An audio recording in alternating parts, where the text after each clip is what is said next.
മലയാളത്തിലെ ന്യൂസ് ചാനലുകൾക്കിടയിൽ ഏതെങ്കിലും ഒരു ചർച്ച നടക്കുമ്പോൾ ആ ചർച്ചയിൽ പങ്കെടുക്കാൻ വേണ്ടിയിട്ട് വിവിധ രാഷ്ട്രീയ പാർട്ടിയുടെ നേതാക്കന്മാരെ ക്ഷണിക്കാറുണ്ട്.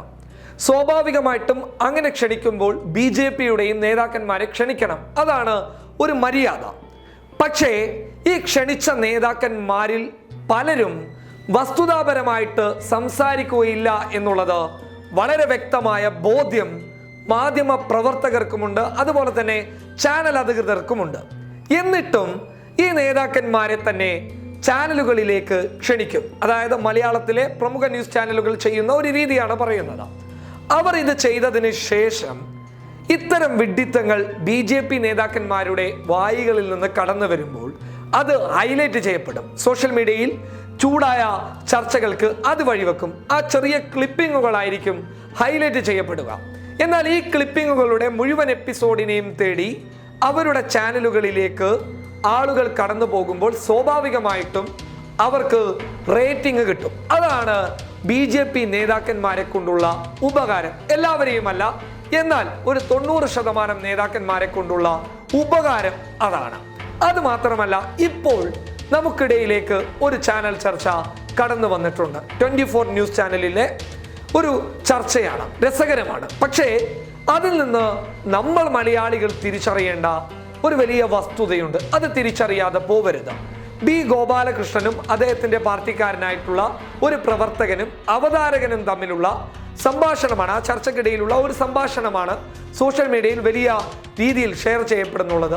അതായത് പാർട്ടി പ്രവർത്തകനായിട്ടുള്ള BJPയുടെ RSSന്റെ പ്രവർത്തകനായിട്ടുള്ള ഒരു യുവാവ് പറയുന്നു, മറ്റുള്ള രാഷ്ട്രീയ പാർട്ടികൾ ഇന്ത്യയെ പ്രൊജക്റ്റ് ചെയ്തുകൊണ്ട് മുന്നോട്ട് പോകുമ്പോൾ, അതായത് അവരുടെ പേരുകളിൽ ഇന്ത്യയെ പ്രൊജക്റ്റ് ചെയ്ത് മുന്നോട്ട് പോകുമ്പോൾ CPMൽ എന്തുകൊണ്ട് ഇന്ത്യ ഇല്ല എന്നുള്ളതാണ് ആ യുവാവ് ആ 24ന്റെ ന്യൂസ് ചാനലിൽ ചോദിക്കുന്നുള്ളത്. എന്നാൽ ഈ യുവാവിന് അറിയില്ലല്ലോ CPIM എന്നാണ് രാഷ്ട്രീയ പാർട്ടിയുടെ പേരെന്നുള്ള കാര്യം. ഈ യുവാവിന് ശാഖയിൽ നിന്ന് കിട്ടിയ വിവരത്തെ അടിസ്ഥാനപ്പെടുത്തി ചോദിച്ച വലിയ ഒരു വിഡ്ഢിത്തരമാണ്. അതിലേക്ക് നമുക്ക് കടന്നു പോകുന്നതിന് മുൻപ് ഈ വിഡ്ഢിത്തരത്തെ B. ഗോപാലകൃഷ്ണൻ ന്യായീകരിക്കുന്നതും നമുക്ക് ആ വീഡിയോയിൽ കാണാം. ഗോപാലകൃഷ്ണൻ പറയുന്നത് ഇങ്ങനെയാണ്. അതായത് അദ്ദേഹം പറഞ്ഞത് ഈ രീതിയിലാണ്: ഇന്ത്യൻ നാഷണൽ കോൺഗ്രസ്, ഇന്ത്യൻ ലോക്ദളൊക്കെ ഇന്ത്യയിൽ പ്രവർത്തിക്കുന്ന രാഷ്ട്രീയ പാർട്ടികളാണ്. എന്നാൽ CPIMന്റെ, അതായത് അദ്ദേഹം പറയുന്നത് അങ്ങനെയല്ല, അതിൽ CPIMന്റെ എന്തുകൊണ്ട് എല്ലാത്തിനും ശേഷം ഇന്ത്യ വരുന്നു എന്നുള്ളതാണ് B. ഗോപാലകൃഷ്ണൻ ചോദിക്കുന്നുള്ളത്. അതായത് ഇന്ത്യൻ നാഷണൽ കോൺഗ്രസിന്റെ ആദ്യമാണല്ലോ ഇന്ത്യ, അതുപോലെ തന്നെ ഇന്ത്യൻ ലോക്ദളിന്റെ ആദ്യമാണല്ലോ ഇന്ത്യ എന്നുള്ളത്. എന്നാൽ CPIMന്റെ എല്ലാത്തിനും ശേഷമാണല്ലോ ഇന്ത്യ ഉള്ളത് എന്ന് പറയാൻ അദ്ദേഹം കഷ്ടപ്പെടുന്നതിന്റെ ദൃശ്യങ്ങളും നമുക്ക് കാണാം. ഇത് ശ്രദ്ധിക്കപ്പെടേണ്ടത് BJPയുടെ ഒരു സംസ്ഥാന നേതാവാണ് B. ഗോപാലകൃഷ്ണൻ. അതുപോലെ തന്നെ ആ ചോദ്യം ചോദിച്ച ആൾ RSSന്റെ പ്രവർത്തകനാണ്.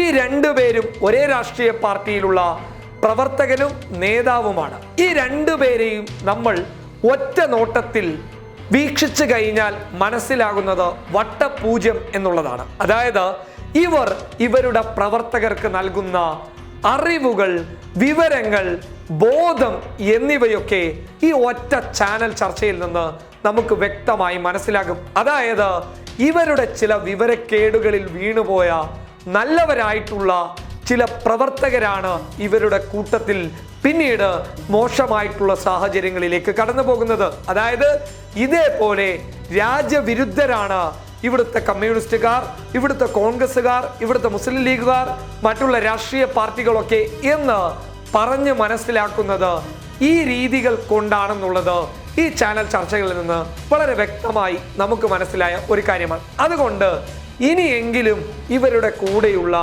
അത്യാവശ്യം വിവരമുള്ള പ്രവർത്തകർ സത്യം തിരിച്ചറിഞ്ഞ് നന്മയുടെ കൂടെ നിൽക്കാൻ വേണ്ടി ശ്രമിക്കണം. News desk public Kerala.